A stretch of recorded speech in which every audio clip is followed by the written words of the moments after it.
여러분 안녕하세요. 꼬리에 꼬리를 무는 영어 플러스 그리스로마 신화의 한호림입니다. 나이키 하면 운동화 이름 누구나 100% 이렇게 나오죠. 근데요, 그 다음은 또 무엇의 이름이지?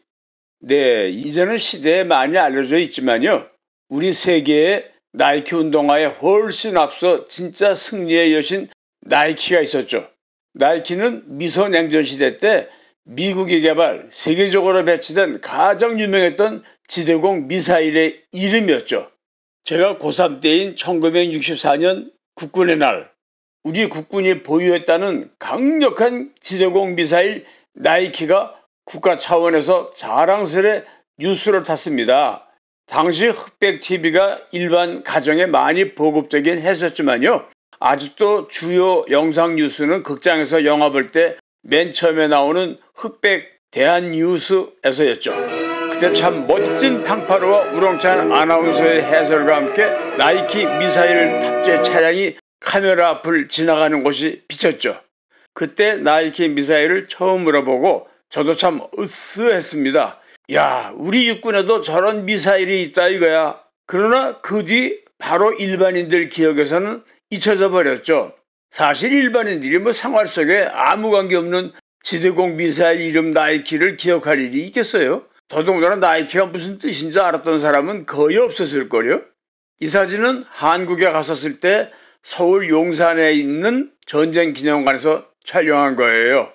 그러다가 1981년 8월 난데없이 운동화를 광고하면서 누가 나이키를 신는가 하는 아주 도전적인 신문 광고를 연일 때리는 바람에 사람들은 나이키? 나이키가 뭔데? 하게 만들었죠. 그때는 아주 극소수의 사람들이 막연히나마 나이키는 승리의 여신이라던데 하는 정도로 아는 체나 했지, 사실 일반인들은 나이키가 뭔지 알지도 못했어요. 자, 그러면 나이키 이야기입니다. 나이키는 그리스 신화의 승리의 여신이죠. 이 사진을 보세요. 르브르 박물관에서도 손꼽히는 소장품입니다. 세월의 날개 부분이 깨어져 새로 보강을 해놨더라고요. 이건 정말 르브르의 명품 중 명품이죠.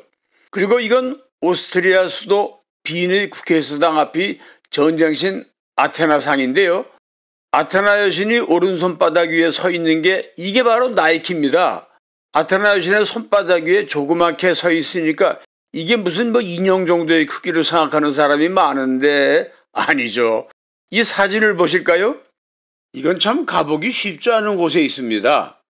미국 중남부 테네시주에 가면요, 컨트리 음악의 도시 내슈빌이 있고요. 그 시에 센테니얼 공원이 있어요. 그리고 그 공원 중앙에 그리스 파르테논 신전을 실물 크기로 건축한 참 멋진 굉장한 팬티언이 있지요. 바로 그 안에 이 아테나 상이 있는데요. 보시다시피 높이가 13m로 고대 아테네의 파르테논 신전 앞에 있었던 크기 그대로 제작한 거죠. 그 아테나 여신상이 워낙 거대하니까 그 손바닥 위에 서 있는 나이키가 상대적으로 작아 보이는 거죠. 그래도 나이키 상도 높이가 1.8m나 돼요. 당시 그리스 남성들 키보다 훨씬 더 컸을 텐데 말이죠. 근데요, 그 나이키야 사실 말이 승리의 여신이지 전쟁 여신 아테나가 휴대하듯 데리고 다니는 졸개 수준이었어요. 전투가 벌어지게 되면요, 마치 매사냥을 하듯이 전쟁신 아테나가 손바닥에 들고 있던 나이키를 후루루 하늘로 날아 올립니다. 그러면 나이키는 대진하고 있는 양쪽 진영 가운데 하늘에 나타나죠.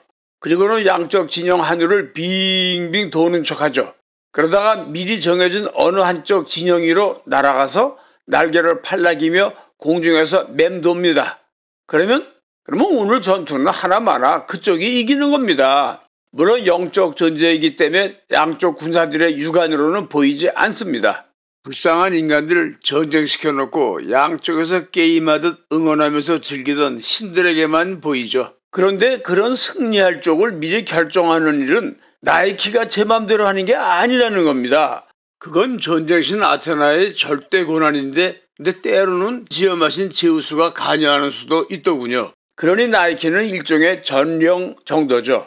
이 사진은 미국 국회의사당 안에서 촬영한 건데요. 기독교적 국가에서는 그리스 잡신을 모시기는 좀 그렇고 그런 게 하나 있었으면 좋겠다 싶으니까 나이키의 짝퉁으로 평화의 여신이라는 걸 하나 만들었죠.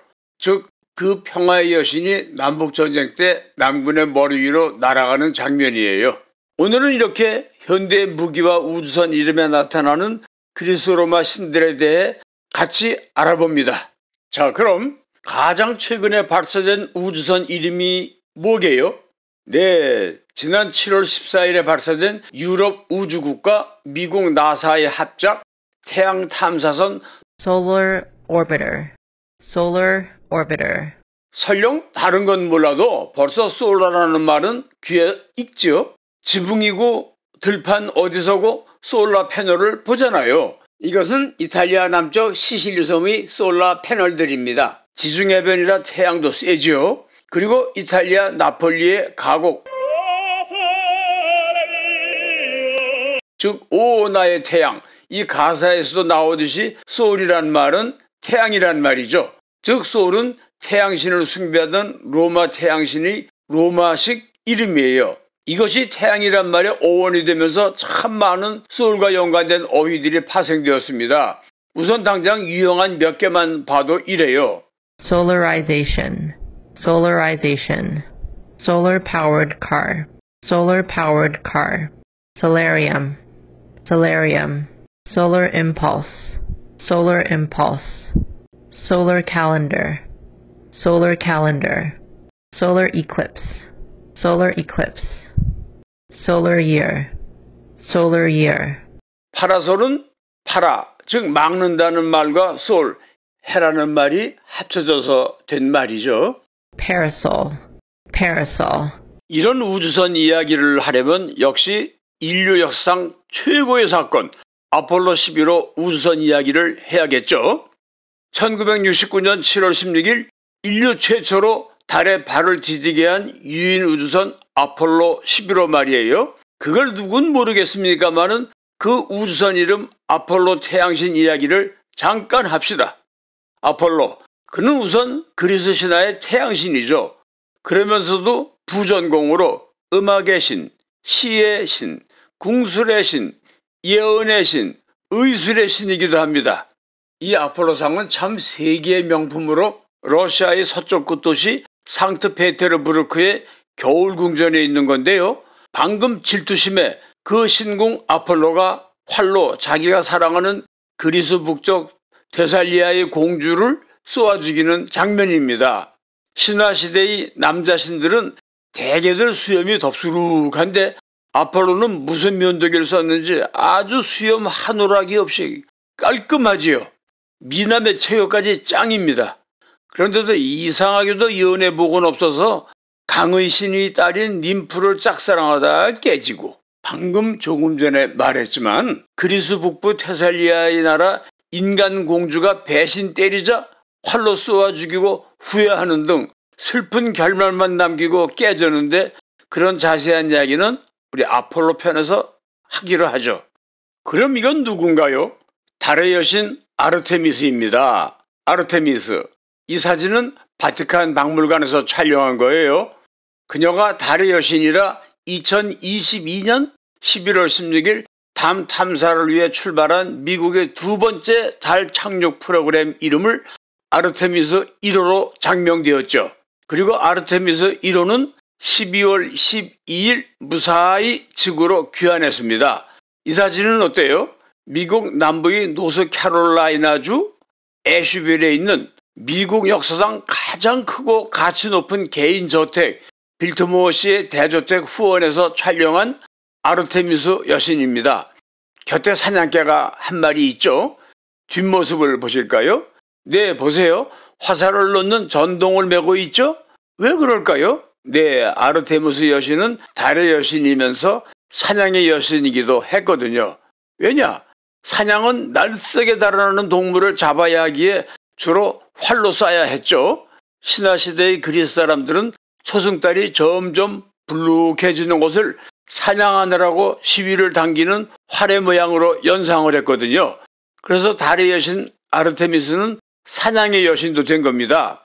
또 그렇다 보니 이런 현상도 했어요. 임신한 여성의 배가 초승달처럼 날이 갈수록 불룩해지는 곳에서도 같은 현상을 한 겁니다. 그래서 아르테미스 여신은 임신의 여신, 더 나아가 다산의 여신도 됐답니다.